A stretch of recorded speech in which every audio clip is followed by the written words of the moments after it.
fais de l'éternel tes délices et il te donnera ce que ton cœur désire. Fidèle téléspectateur, fidèle internaute de Lokole TV, bonjour et bienvenue déjà dans ce beau plateau du réveil. Le réveil magazine Yabolamouki, le réveil magazine ils permettent ça bino boye ba ma bo mama ototambola rapina pa ona kongo tokenara ko timola et pas ewapi bakunda. Na rythme toujours ya servir bino na souci ya pour servir bino na souci ya ko informer bino en temps réel bien sûr. J'ai dit un très grand merci à Igo Malela Maboko Trépé, il est derrière la caméra. Merci beaucoup à toi Tobito Roshi Katana Ola un très grand merci à toute l'équipe le Lokole TV Europe. Merci à papa et maman Nzambi Motema et maman Marie Manzambi la maman des orphelins. Merci également na web de web Clément qui poyi balobi tout terrain, c'est-à-dire au Luke na Senta Zalina guitare azali na drum azali na kiweb azali na montage ola ça dit ça fait beaucoup quoi motema ya maman Betty Kipoyi ça dit na royo ezo sala ngabia ya un très grand merci na papa Ferai Memanu motema ya maman Angel Tombi Lokole TV on est ensemble il y a pas modifié et j'ai dit un très grand merci na ba tout ba roko ba ko soutenir nga merci à maman Clarisse Niana na Suisse na Lausanne ya ngamoko merci na boss de boss Bouzoué Kingoma motema ya mama Darkas sans oublier Joel Mamaya la balubi masangwa foire ola force tranquille ya leki na propre Adèle Sasa motema ya papa Alain Sasa les réveils mokola lelo nazana esengo ya yamba pona bino. L'évangéliste est enseignant à la personne de pasteur Ernest Mungu et l'honnête de Baroté fait la tosombiki na makanisi na maymatali bosolo po to mona ekala to yokaki asalaki accident mwana nae abimaki na jeep a tuti batu bakufi to ebité ezani ni bitumba ya ministère ezani ni imprudence ezani to yekoluka pour to informer bino pour biso to gena rosa l'information na source. Voilà, sans plus tarder na pesi invité na ngambote ko aza l'évangéliste enseignant Ernest Mungu. Bonjour papa. Oui, bonjour maman Nancy Kelakidi. Et bonjour na bande konyo so nzamba permettre que balanda biso. Bonne santé, makamnyo ça va 2020. Oui, na ngolo nzambe tout évolue bien. Ça va penza. Nangolo nzambe tout évolue bien. Voilà, nangolo nzambe toki sango. Mwana na ya liboso abimaki na jipa tuti batu bakufi, batu musu babukani na ebiteza ki nini nde isali bongo. Bon, normalement, bon, en fait, n'est éco bimaki, que abomi bateau, tout ça. Mais ce qui n'a causé un massima, par le biseau, na béni de Dieu, chaque mois de janvier, tu as un mois de sacrifice. Tu as un bon délit tous les mois de janvier. Première semaine, est le matin pour Christ, 5 heures. Deuxième semaine, midi pour Christ à partir à 12h. Troisième semaine, la soirée pour Christ à partir à 17h. Et quatrième semaine, la minuit pour Christ à partir à 0h. Quand tu es ici, il faut supporter toi qui me représenter. Le projet n'a pas été par Nzambe na Zamba Lusizil. Donc, le 18 février, un certain mardi, un certain jeudi, le 20 février. Le 21 février, Nzambe n'a fait un accident. Nous disons, Jeep mourait tout en a une RAV4. Tout le monde a cassé rave quand balouki et coué dans la voiture et tout le monde a pendu à ma master. Donc fini portière nion, c'est vous qui rétroviseur et ma master a choc dans le col. Donc juste après que la zamba, après que la retraite. Pour retraite, on a peut-être retraite mais combat ma casse. Mbou les bandits depuis 4h, 13h du matin. Tout bon de la na 4 mbou là, délivrance ça m'a cassé ça les machines retour na biso, ndé to yoko kuta un accident on a. Le roi tenu to ba bitumba ba policier ba yaki to kei ki wono fu ba dédommager tout ça to boyaki to zika voiture biso moko to na to bongisa.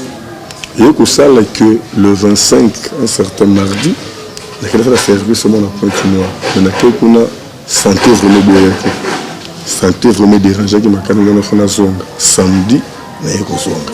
Parce que dimanche il y a accident où le que moi na bomi batu. To za la kilt normal. Kilt peut sili. La terre qui t'aime, il y a la puissance de l'imagination. Tant que nous avons après kilt, chauffeur est comme Bagabana, sans permission sans permission à maman, tu es de l'autre côté, à démarrer Jeep, à béni moi dans la bosso, na balabala ya sima. A ébissé que les lots n'a pas eu comme ça au Kumba.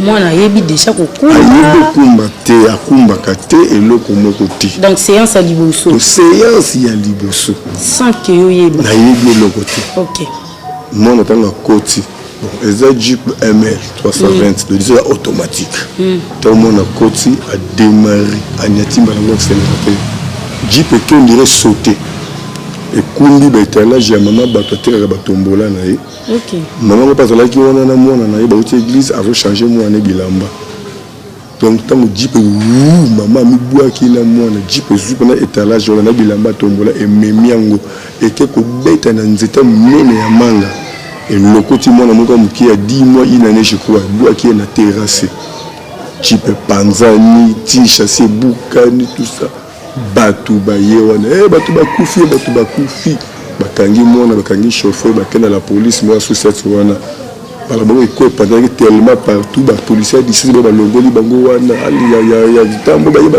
bango bakena bango donc ça qui est terrible voilà ngana yebi loko mo te nazo yamba batu ta ba pesi information na bi pourquoi le ko ko salema batu ba kufa tout ça mais na ki na panique ata mukete OK et le moment qu'on a yeba nzamba loba nanga ki azora contrôle nanga na ya bana nanga ya libota nanga mobimba pourquoi le connaît ngo salema na continuer ko yamba batu ti na silisi bon na tale sika Jeep ngo to sala accident na comme sika Jeep ngo accident mais na moni Jeep likola veranda pine mo na se moko na veranda da mata ki penza amati pe na veranda do soki nzete wana te mbela lekanda akiko panza banda ko no soki liboso wana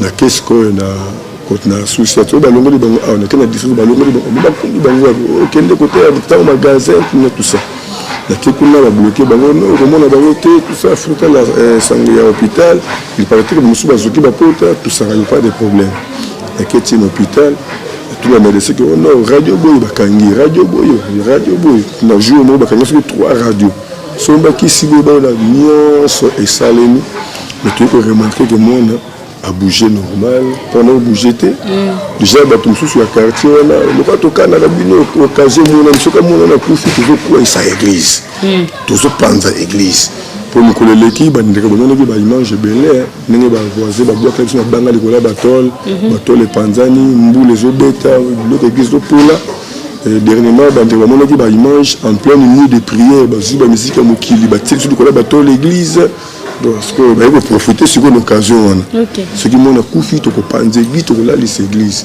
nzamba sali ngolu mon a la muki mon a ningani ya zongeli ba mouvement na normal mais c'est ba tali ba bi mais tout le monde na ku ya gravité to observer ti lo bilendi ba observer ba kisi sur ka ba kisi ba odora to zo somba et tant ba observer ba moni que non ça va quand même ba para oté alors il est bien mais tout le monde dirait sur le beaucoup à l'autre droite on dirait ça la douleur oh faut scanner oh faut boyer bah mais c'est non le bus tout traité de yima comme ça bon c'est l'examen petit ali de balala qui sukuna bon le lundi bah ça la peut-être dernier examen pour médecin registre ayi ba kozwa ba restant nyonso esengeli atina na la police pour ba dokata li kambo ne stade auto sana moyango donc un accident na mort d'homme isate mutabomite donc mutakufite plutôt donc ezara accident et mimi ba choc mike oyo kaka na mwana moko charge na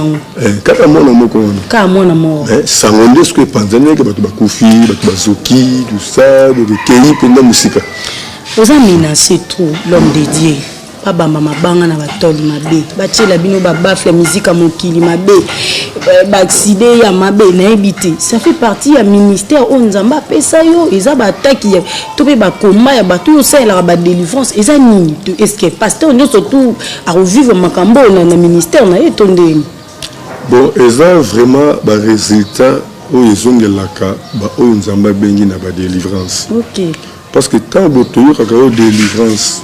La délivrance est une action de délivrer. Délivrer, c'est rendre libre. Okay. Soit la délivrance, c'est la destruction des œuvres sataniques dans la vie de la personne.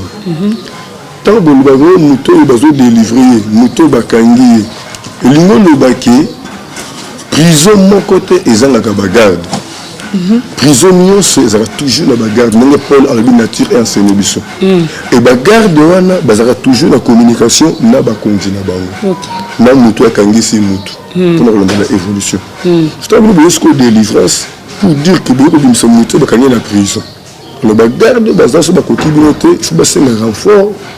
Faut bapper sa communication. Que notre monde mutu mala ki awa abimisi mutu ba lokolo mutu. Ah uti wa uti boy. Faut ko landa ye. Attaque et vous comprenez? Nous avons un retour au Kamingi. Ok. Mais pour ce exemple, il y a des délivrances qui sont casse, il y a des gens qui sont salaka. Au moins, nous avons besoin que délivrance au salon na carte une église, au salon li banda na église. Tu connais bien les zamba de Zizil. Pour nani, pour ceux qui bossent na carte na église, tango contre-attaque kuya. Na bando qui va collaborer na mutu oyo et puis risquer retour et beta ba faible na carte na église. OK. Vous comprenez? Pour la carte l'église tu as na baka mususu oyo que mutu so pala na ndako azo ko inviter. Il faut aller à l'église. Avant de la prière, esprit est faible. Quand vous écoutez le combat, c'est fort possible que le retour soit bango. On peut cet exemple, on a dit que le caméraman est professionnel. Alors, on a dit que comment qui nous a eu vimbi et ben nous clôturer qui nous nios. Nanda ko ala kongite akakoliate. Alors hôpital va traiter ba monique affection exate cancer exate. Ba médecin va dire que maïe les souki. Pour moto passer les exate pour tout le monde musuni musuni to kolongola nini. Ba mero ke na ba médecin traditionnel ba miko sala bisala et simbité. Ta ba monique moi na ko susu ko la kongite a ko susu ko liate. Ba yemba ngo pa na biso. Tant to bondeli nzamba biko non. Bon landeli kaka na ba prière. Ngai moko nzamene ko sala ke na lembisa musuni wana. Et comme pète simone boko kende na ye na hôpital. Vous comprenez? Ce que nous entendons on malade mais avec mon vie ma casse à prière. C'est tant de ça la délivrance, ba retour et ko beta mena muto wa do asali wana. Ndomoni tina oyo tozokuta na ba ka ebele ba dégâts ebele. Si le roi a délivré son oya na makambo ebele nani ndako ko délivrer ce que pasteur nous sommes en capacité à délivrer moto ayamba eso wa ko public ça en capacité à délivrer to délivrance ça na batu na o nzambe pena à pesa. Bon ndeko Nancy d'abord nzambe ali bisanga parce que si je oyo bato belé ba comprendre ngote. To yaka toujours le conseil il y a Paul, habile nature et enseigner bino. Nature et enseigner biso que dans la médecine, tu as un médecin généraliste, un médecin spécialiste. Okay. Donc il y a des pasteurs qui sont malades, tout, c'est normal. Mais il y a des pasteurs qui nous amènent à passer dans le pouvoir, il y a ça là au-delà. Okay. Mais on peut cet exemple, délivrance, il y a sorcellerie. Et ça met les pasteurs qui ont sauté. Ah bon? Et puis ça met les pasteurs qui ont sauté. Pour délivrer sorcier, il faut oser d'abord puissant la révélation. Parce que d'abord un sorcier c'est un menteur. Le diable est le père du mensonge. Jean 44. Vous comprenez? Donc nous avons adopté un pasteur on a pouvoir nous par rapport à nous salaire de la bango. Et non pas ces exemples tant que banda qui fiançaille na madame Nanga, prophétesse Esther Mungu. Nous avons le bakananga. Nazo sangisa bino kaka lokola mwasi na mobalité mais nazo sangisa bino lokola pe basali na ngai pour la délivrance à libota nanga donc pour dire qu'il y a le loko mo ba pesa ki biso pour la délivrance à libota na yi. Vous comprenez?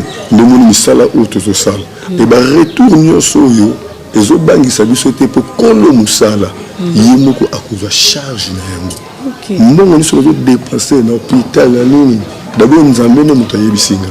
Pourtant, tout le monde a salé, tout côté ma bondeli. Et na ma bondeli nzamba isinga iboye ba ke libota wana ke bakana bitumba na bango.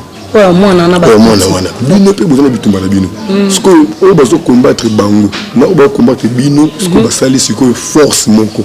Le bino bo veiller ce qu'on esprit à mwana wana. Pour diable que Luka a compliqué situation pour faire souffrir.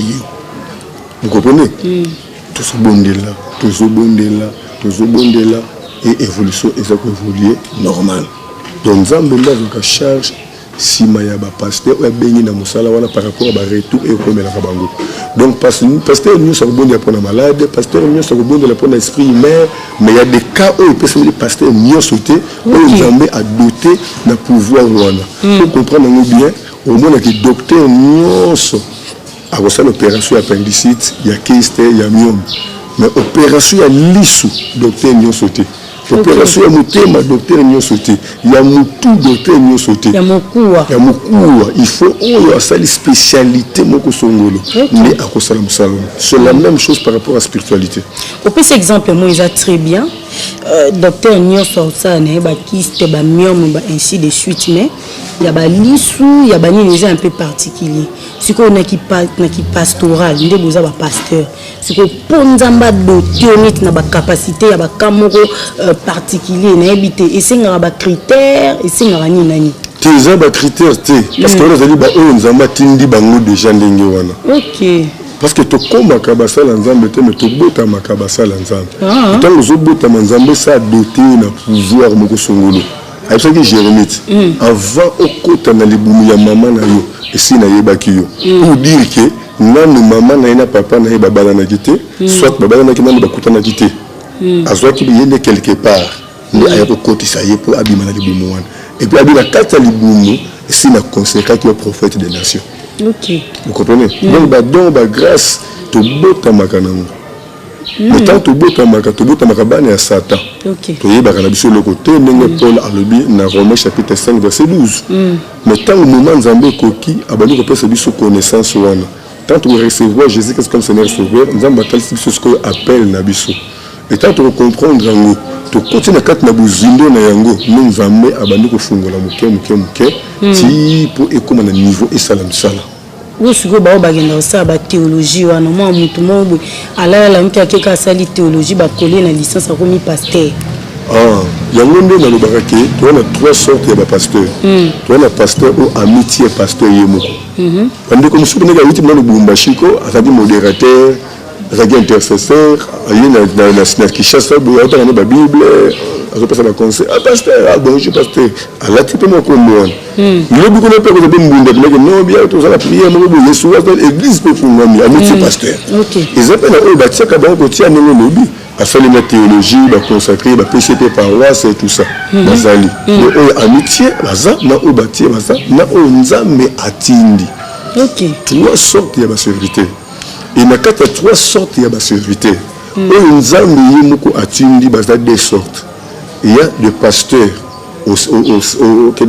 le pasteur au ministère, n'a le pasteur au service. Pasteur au ministère, aza pasteur on nzamba tindi pour diriger l'église. Pasteur au service, aza pasteur on nzamba tindi pour la collaborateur.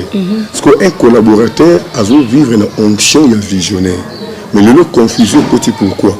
Collaborateur a connu pour un visionnaire, des fois peu incompréhension, ça lui a scellé qui a quelques banda et église. Donc il y a benami na kozala pasteur na ministère ti, a benami pasteur na service. OK. Donc on église comme belé, mais mingi baza vraiment te onzamba tindi basala musala, ne ba confusion zo côté mingi na kata musala o. Si ko ba tindi te wana conséquences ezali pa bandimi o balandara bango to bango mo baza ba mo na makambo.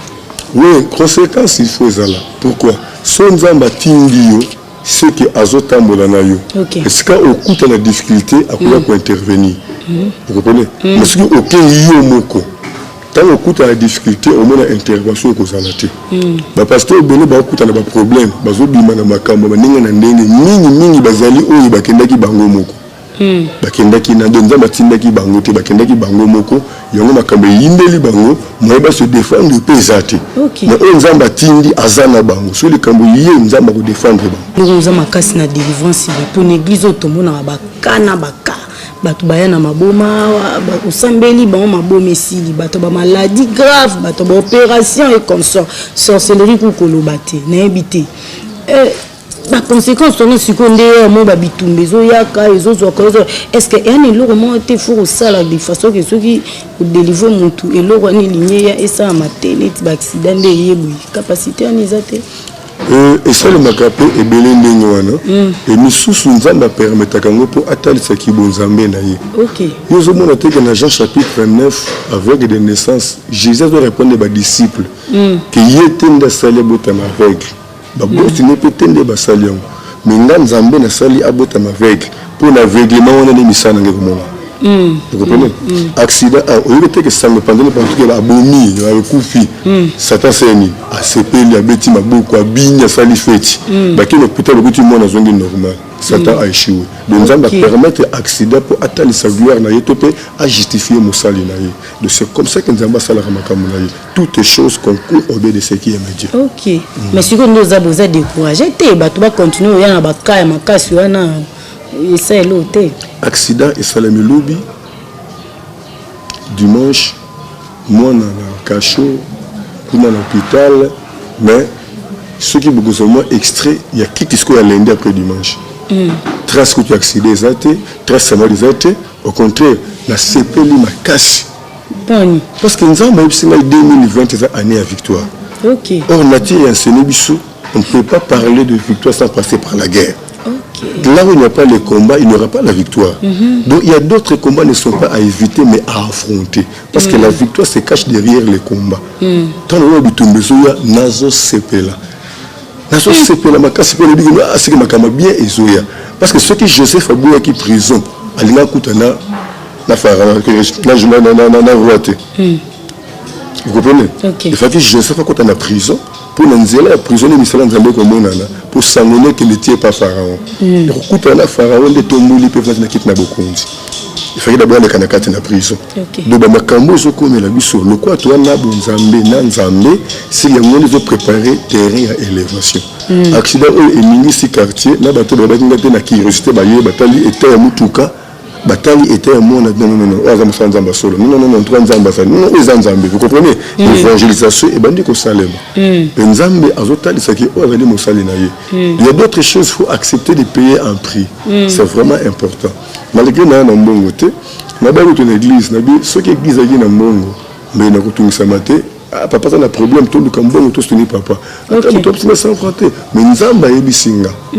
Soit contrôle à mon et puis Nandi m'a dépensé. C'est Dieu qui m'a parlé. Nandi m'a dépensé. Parce que Dieu a besoin de porte nini à côté là pour profiter, pour allouer la banane sur ce côté, abani kuluka. Nous sommes une stratégie au Dieu a besoin de créer parce qu'il y a la pour ça. Il y a un côté pour la détruire. Tout le monde a l'église belé. Pour ça a moto délivrance et singa ba maï, ba huile, ba bougie, ba mouchoir, tout le monde m'a blessé donc bref ba matériel. Na éviter l'homme dédié aux aramakasi na délivrance. Pourquoi que ça se place il y a ba matériel, neti ba huile, ba mungwa, ba ni na délivrance, ça place ni. Non, en réalité Nzambe a bandé pour utiliser ba symbole na ba kamoko spéciaux. Na ba circonstance moko songolo. Ce n'était pas une commodité moko boilo comme moko habituel. Non. Nzamba Nzambe multisystème. Yango zomona na parcours ya Jésus abikisi na kaka 3 aveugles. Mais na ma méthode misatu de délivrance.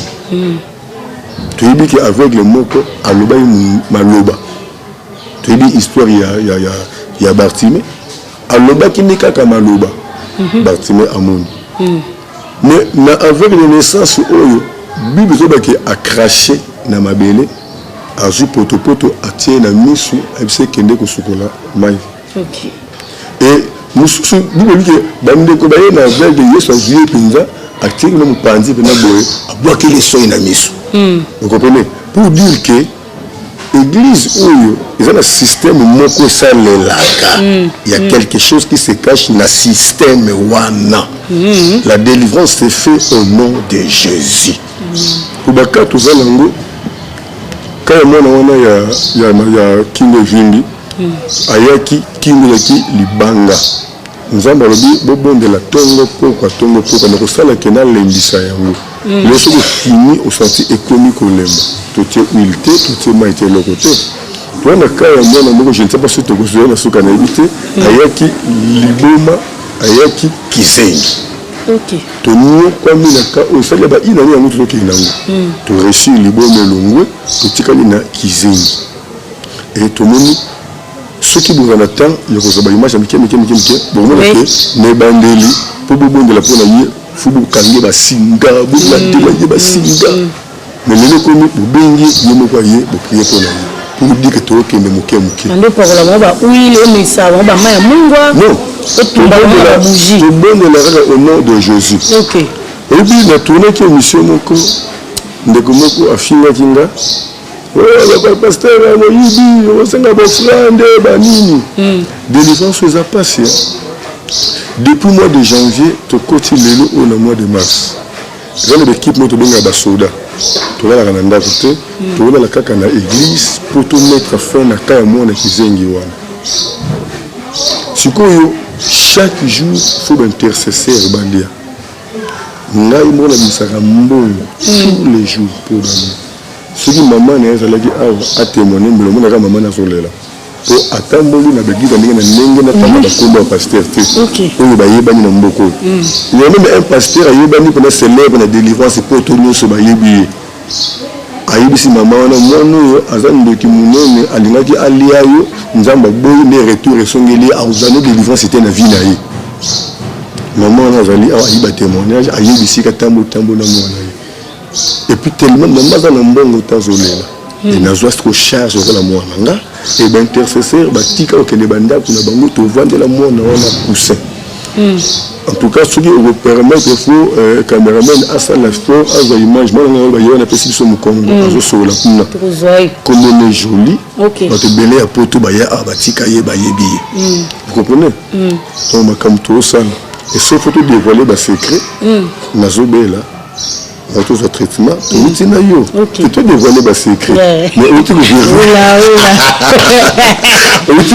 témoigner, où tu peux confirmer, l'hôpital où la team d'Agabandi, qui ne reçoit traitement. Tu vois, la bine vous a une investigation. Tout le monde a une confirmation. Donc, ils avaient une maladie, nous sous baillé, puis nous moutoubo, c'est un délivrance, c'est un fou bakeni dans l'hôpital, à Zopenakis. C'est pourquoi on a dit que délivrance, c'est ce qu'on a dans la révélation de Obumabato. Tout le monde a Kamugo Awa. Nous avons une opération dans Massina. Opération, il y a hernie. Une opération dimanche. Lundi, mardi, il y a la douleur. C'est ça grave. Mercredi, il y a la benanga. Jeudi, famille, papa, tout le monde a clarté. Moi, on a Zokendi. Na bengi docteur, vous savez numéro docteur, na bengi docteur a yibsinga bi pasteur. Depuis na banda ko sa l'opération. Na mona eloko te. Opération l'équipe normale. O ko be fait spirituel. C'est docteur. Bobi miselanga ye, botindela ngaye. Ba bimisa ye na hôpital na kilote na cinglé. Ba yela ngaye a en église.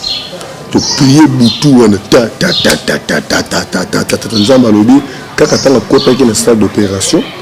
À côté qui n'esprit moko boye nde esprit asala ki jemoko na place ya kotonga babosanya kotonga vesi sikoyo ba masuba zo suba au lieu de bimano surtout droit ba msusu zo zonga na kati ya libumu. Vous comprenez? Na moi nango tant que la mission na tonga na to bondela bandi ba komi soki batali ba dolela bato ba na l'église to bandi se prier pa nzamba yebisinga bi honeste par nanga sur la sali bunda. On a pas musuni d'urgence. La tienne a monté à vitesse de l'hôpital. Premier hôpital, non, moi, j'étais dans l'hôpital à Mounen. Tu peux être l'hôpital à Kitambo. En tout cas, il faut $600. Opération d'urgence, tout ça. Tu bundi. Dès quand Nzamba Salara Makamonaye, étonné que moi, si mon co a eu $900, la bonne de la peau, on a sur une moto et le salaire de transport. Mais c'est quand on est obligé de faire un bon, on a salam sala.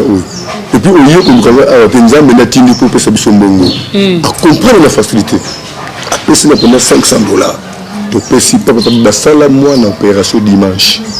Et la 4 opération, ba binisi sikoyo ba masuba wana ba bazo na kata ndoto. Mais ce qui est oui mais là qui me te perd de mon.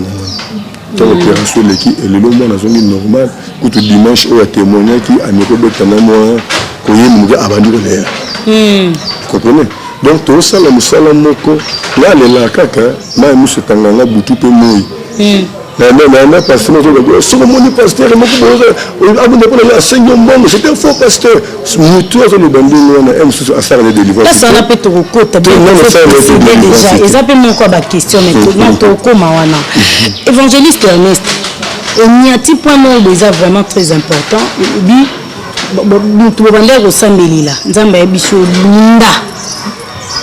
et comme si vous m'embaka ya musuni c'est-à-dire bon même hôpital ndenge mo memaki ba ke kuna ba salle d'opération ba urine wana ebimie consort mais tout le monde na église mususu ko na kendaki na hôpital baskane ngato na koti radio bambalaxi kuna nyoka mo aza akati tona papa sambeli ngamba mona kena bushi bonyoka bimi ba mona libanga mo ezaki na kati ba mona na radio son échographie tango na papa sambeli ngabo mabanga pe bimi to moni pe mabanga na musuni bakalo kwa ya modèle on a habité et c'est important la délivrance que tu sers na biso la liana obi awa déjà ezaki libanga tango yaki au sein de le peut mona libanga ne bimi qui ta place wana est normal bon bible zoloba nous connaissons en partie nous professons en partie OK na senga bolimbisi bandeko bayoka ngana muke ongana yebi nyonso ya molimo ebimaka na musuni te soki eloko molimo ebimi na musuni eza susu nzambe te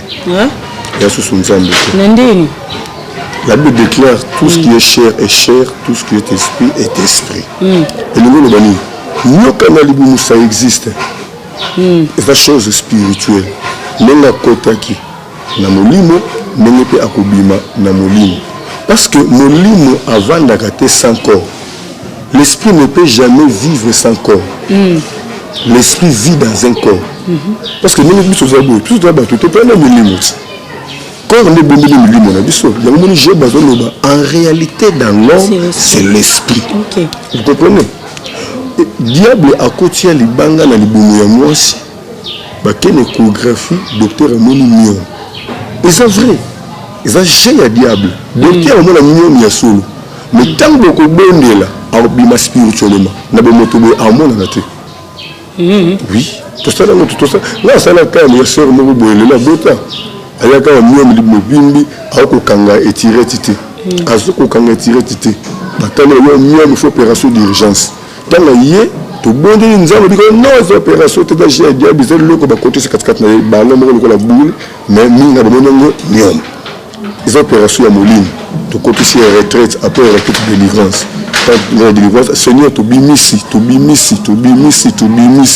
pas à sentir comme normal, à zone normale. Tout le monde a boule en côté, mais fait délivrance, de Nzamba, c'est délivrance dans il y a Batambasu et Belé, tout le monde a massacité. Mais tu bimisi, Nzamba, il y a bêtise, babal, massacé Kindoki. Tu bimisi, Nzamba, tu bimisi, massacé, tu bimisi, et bimisi spirituellement, tout le monde a boité. L'église tout le monde a massacre kindoki ne l'église na mona bena massacre kindoki na bi yango ba ba sorcellerie za libonganga za la sorcellerie ba l'église nyonso ba binisa so ba miseli kete bangolo ba magorodo to dazo senga batu balimbisanga bazo bakana na muke ondi na yebeli eloko nyonso ya molimo soki bimi na musuni ezala nzambe te sur le verset où le rapporte Paul beka ekwela kai soki amona beka lokola beka soki biloko mo kwa ba sapuya place wana lokola na komona za confirmation te lokola eli ba effet parce que délivrance c'est pas ça ka ba effet et nous on dit lokola tambulanga mo komona ngota mo yoki comme les écailles tomba de ndenge bazwaka beka batie na bomoto ekweli na bomoto ndenge et se manifester kati na ye nimone na bomoto mais ça beka été ils ont lokola beka ils ont beka donc moi ndenge sur le babo qui le mabele et je n'en doute et ça peut passer spirituellement beaucoup bois qui au senti des faits wana momoni ya ngote le monde est bloqué dans la belle zone pendant les autres ça peut passer momoni ya ngote mais spirituellement ça le met au senti ya ngote OK donc c'est possible bako c'est pour le mal de la pour lui et moi même ça mot parce que dans mon livre bako pas le mal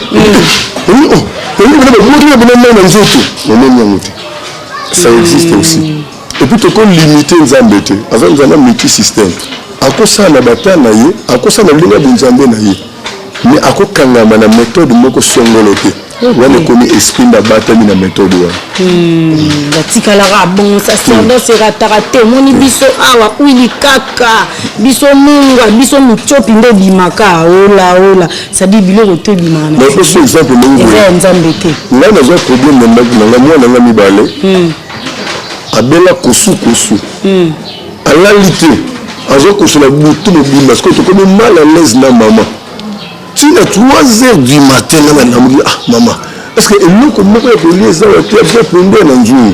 Aussi, on a pondu dans l'autre. Elle a pondu dans l'autre. On a prié, Père. Puissance ya nguya bunzambe ekota na pondu na bongo ya mokisi ya kusuko nzambe na miracle nazo croire kulia na pondu kusuko katana pesa elia tant moi nazo lia pondu so tourner qu'est-ce que tu manges ah oui non nazo lia pondu mais là il a pesa ekisi et tant que les pondu na ba kusuko katana mais c'est comme ça voilà c'est quoi na comme ça notre doctrine bana kusuko subolia bona ba pondu vous comprenez ça devient un danger. Ok. Ah, si quoi, là s'il y a conversation, puis la délivrance, tout le monde a pasteur, moi je délivre. Yona ni nanzoto bima bonabo. Tout le monde a tout.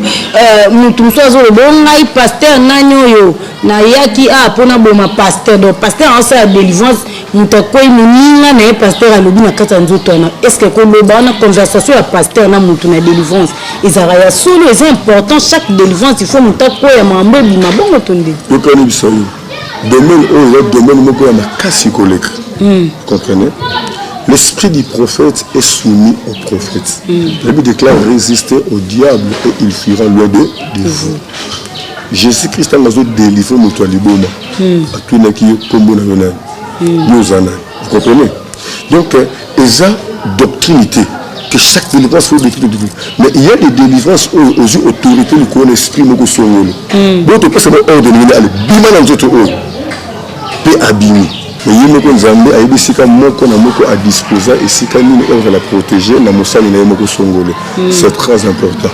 Bandoko Bagozouanga n'a plus 243 89 75 15 851 plus 243 89 75 15 851. Wanande Bagozouanga na WhatsApp 24 sur 24. Topé na Facebook Ernest Mourou. Topé na chaîne Bissomoko ya YouTube Béni de Dieu TV. Béni de Dieu TV. Béni de Dieu TV 100% Jésus-Christ. Merci beaucoup l'homme de Dieu. Ozagi Lipamboli pour na biso Nicolas Lelo. Merci, vraiment. Merci. Voilà, merci beaucoup, Tokomi Nasuka. Merci, Nabino la fidèle téléspectateur internaute, vous avez belé. Merci na confiance au vous et merci parce que Namoni ba abonné ba romata vous continuez de s'abonner et ça l'a très beauté. J'ai dit un très grand merci à Igo Mali Lazaki Nassi ma caméra. Merci également à toute l'équipe Lokole TV Europe. Je vous aime beaucoup. Nalila bino ya tout na lobinga na bino sadi iko kelo kendo to bi tozo shikataola. Il n'y a pas à modifier, on est ensemble. J'ai dit un très grand merci à Bandero tout. Bah, on continue à soutenir. On a Sambino, on a Dan, on a Moni, Docteur Zeng, Motema, ya Maman Wendy, Doli @amasen.com. Na sanité jeune Mama Yala, Balobi Masango foi la force tranquille, ya petite sœur na propre. Aden Sasa Motema, ya Papa Alain Sasa. Merci beaucoup. Na lela bino ya tona biso nkole sumasi ya azoni lelo te to kutana bino miko ya botika la connecté branché sur le Lokole TV, ne vous a jamais déçu. Bye.